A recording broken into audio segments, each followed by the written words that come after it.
આ વિડીયોમાં જોઈએ કે ટાઈમિંગ અને સ્ટેમિના બંને અલગ અલગ વસ્તુઓ છે. Timing is all about medicines અથવા એક્સરસાઇઝ, પણ સ્ટેમિના એવી વસ્તુ છે જે લોંગ ટર્મમાં આવે છે, બહુ મહેનતથી આવે છે. કડવસી એક્સરસાઇઝ, પોતાની બોડીને ફિટ રાખવી, માસ્ટરબેશન ન કરવું, વેઇટ લોસ કરવું, ટેસ્ટોસ્ટેરોન હાઈ રાખવું, કીગલ એક્સરસાઇઝ કરવી, સપ્લિમેન્ટેશન, જીમ એક્સરસાઇઝ સૌથી જરૂરી છે. પોતાના પાર્ટનરની એક્સપેક્ટેશનને બીટ કરવા અને પોતાના પાર્ટનરનું પણ સારું મનથી પ્રેમથી એમનું ધ્યાન રાખવું. વાઇફ કે પાર્ટનરને ખુશ કરવા it's not only about sex. આ તમારે વાત ધ્યાન રાખવાની છે. ઘણા પુરુષો એટલે જ સક્સેસફુલ નથી થઈ શકતા પોતાની રિલેશનશિપમાં, કારણ કે એમનું બધું ફોકસ માત્ર સેક્સ ઉપર હોય છે. તમે ગમે તેટલું સારું ક્રિકેટ રમી લો, ગમે તેટલી સારી ઇનિંગ્સ રમો, ભલે સારી રીતે મેચ જીતાડી દો, પણ જો તમે ટીમ પ્લેયર નથી, તમે પોતાની ટીમ માટે નથી રમી શકતા, તો પણ તમે એક પુઅર પરફોર્મર કે પુઅર પ્લેયર કહેવાશો. એટલે જ નમસ્તે દોસ્તો, welcome back to my YouTube channel. આજે હું તમને કહેવાનો છું કે ડિફરન્સ બિટવીન ટાઈમિંગ અને સ્ટેમિના શું છે. તો મારી પાસે ઘણા દર્દીઓ આવે છે જેને ટાઈમિંગની સમસ્યા હોય છે. સેક્સ ટાઈમિંગ ઠીક થઈ જાય છે પછી પણ આવીને પૂછે છે કે સર, ટાઈમિંગ તો સારું થઈ ગયું પણ સ્ટેમિના નથી આવતો. તો હું તમને કહી દઉં કે સ્ટેમિના, ટાઈમિંગ બંને અલગ વસ્તુઓ છે. Sexual performance, sexual stamina, sexual endurance મહેનતથી આવે છે. એમાં ઘણી બધી વાતો છે. તો આજના વિડીયોમાં આપણે વાત કરશું કે ટાઈમિંગ એટલે સેક્સ્યુઅલ ટાઈમિંગ અને સેક્સ્યુઅલ સ્ટેમિનામાં શું ફરક છે, અને એવી કઈ 5 વસ્તુઓ છે જે કરવાથી તમારું સેક્સ્યુઅલ પરફોર્મન્સ તમે વધારી શકો છો. તો આ વિડીયોને તમે જરૂર જોજો. તો જો તમે આ વિડીયો જોતા હો તો તમને ખબર હશે કે હું છું ડૉક્ટર વિજયન જયંત ગુપ્તા, નવી દિલ્હીમાં એક એન્ડ્રોલોજિસ્ટ અને એક મેન્સ હેલ્થ સ્પેશિયાલિસ્ટ કે જે પુરુષોની સેક્સ સમસ્યાઓનું પ્રોપરલી સાયન્ટિફિક રીતે ઇલાજ કરે છે. જો તમે ઇન્ડિયામાંથી હો તો પ્રોબેબલી તમે ક્રિકેટ જોતા હશો, અને ક્રિકેટમાં તમને ખબર હશે કે અમુક પ્લેયર છે કે જેવા એમનું ટાઈમિંગ બહુ સારું હોય છે. એટલે જો બોલ બેટ પર લાગી ગયો અને ટાઈમિંગ સારો હોય તો નોર્મલી 6 જાય છે, રન મળે છે. પણ સ્ટેમિના બહુ પુઅર છે, એન્ડોનિસ બહુ પુઅર છે, લોંગ ઇનિંગ્સ નથી રમી શકતા, શોર્ટ રન નથી લઈ શકતા, કાર્ડિયાક કેપેસિટી ઓછી છે. એટલે ઇવન ધો પાવર છે, સ્ટ્રેન્થ છે, પણ લોંગ ઇનિંગ્સ નથી રમી શકતા.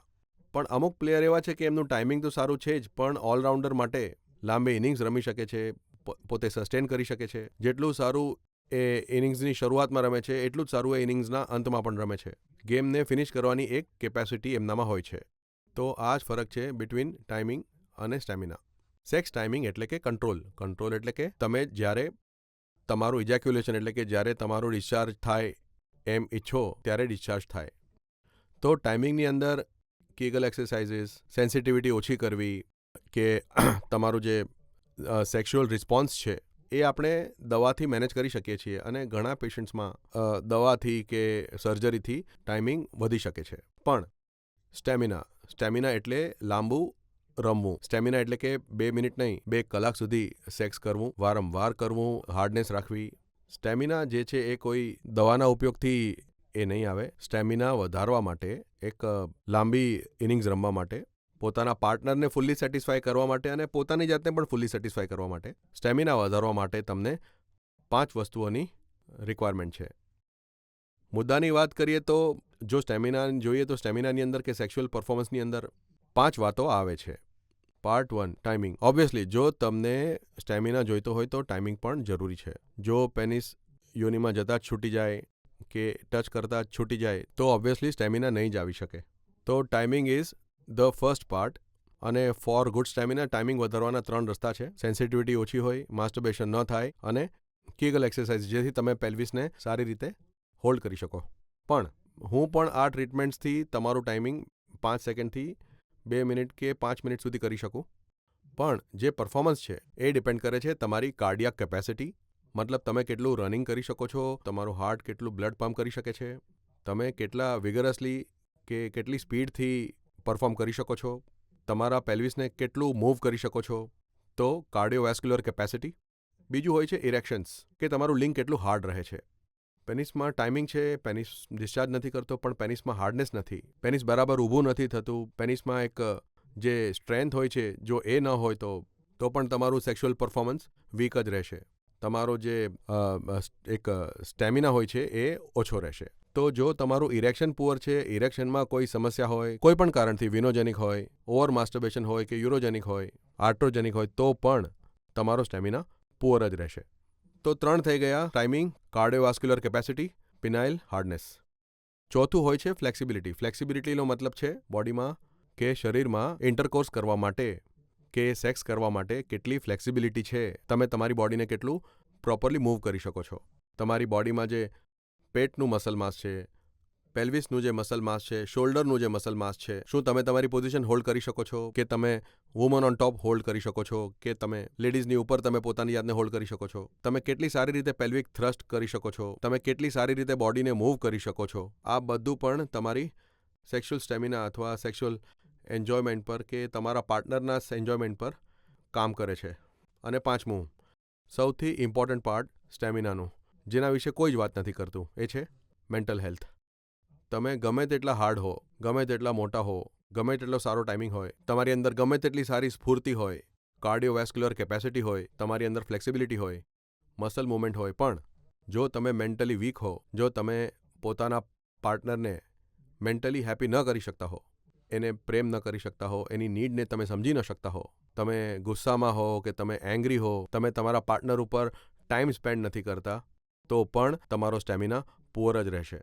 તમે ગમે તેટલું સારું ક્રિકેટ રમો, ગમે તેટલી સારી ઇનિંગ્સ રમો, બહુ સારી રીતે મેચ જીતાડી પણ દો, પણ જો તમે ટીમ પ્લેયર નથી, જો તમે પોતાની ટીમ માટે ન રમી શકતા હો, તો પણ તમે એક પુઅર પરફોર્મર અથવા poor player કહેવાશો.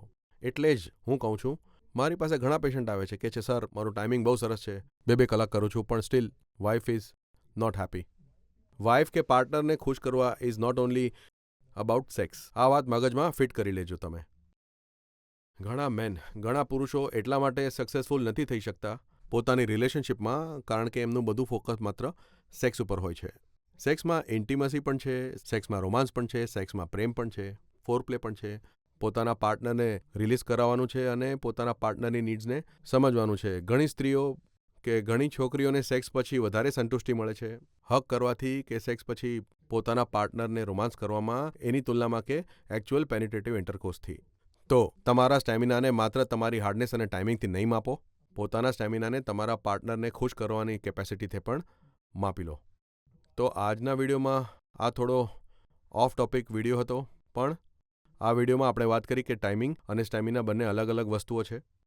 Timing is all about medicines કે exercise, but stamina is something જે લોંગ ટર્મમાં આવે છે, મહેનતથી આવે છે, કડવસથી એક્સરસાઇઝ, પોતાની બોડીને ફિટ રાખવી, માસ્ટરબેશન ન કરવું, વેઇટ લોસ કરવું, ટેસ્ટોસ્ટેરોન હાઈ રાખવું, કીગલ એક્સરસાઇઝ કરવી, સપ્લિમેન્ટેશન, જીમ એક્સરસાઇઝ સૌથી ઇમ્પોર્ટન્ટ છે.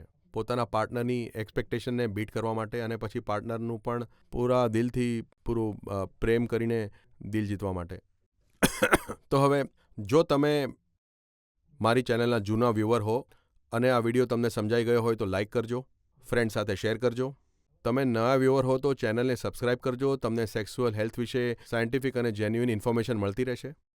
તમે મારી સાથે ફેસબુક પર, ઇન્સ્ટાગ્રામ પર, ટ્વિટર પર, વિમિયો પર, વેબસાઇટ પર પણ કનેક્ટ કરી શકો છો. વોટ્સએપ પર તમારી ક્વેરી પૂછી શકો છો. અમે અમારો નવો ટેલિગ્રામ નંબર ઓન કરીશું, આવનારા વિડીયોમાં તમને આપીશું. ટેલિગ્રામ પર જોડાઈ શકો છો. તો thank you friends, take care, નમસ્તે.